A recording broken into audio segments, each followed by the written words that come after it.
Hi everyone.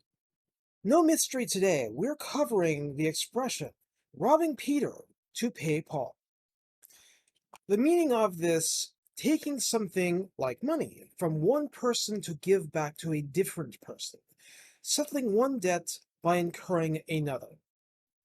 Now, what this is not is what we would call trimming the fat or cutting the fat, because that implies we're simply getting rid of waste and then using the waste in another place.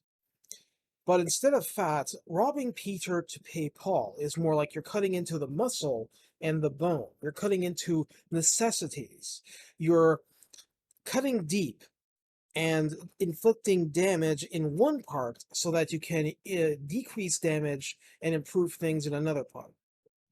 So it's definitely a negative connotation to rob one person to pay another. And that's something that we should avoid doing that unless it's absolutely, well, we shouldn't rob people anyway, but you know what I mean. We want to have enough resources that we can pay both Peter and Paul, or we at least don't have to pay Paul without robbing from Peter. The origin of this goes back to something out of 1340 by John Wycliffe. I hope I'm pronouncing that properly. How should God approve that you rob Peter and give this robbery to Paul in the name of Christ? Yeah, it does sound pretty bad when you put it that way.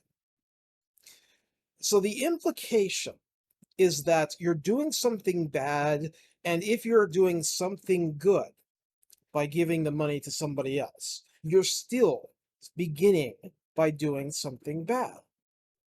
And it's to point out that we can give many promises. We can say we're going to do so many things, but money has to come from somewhere and from someone.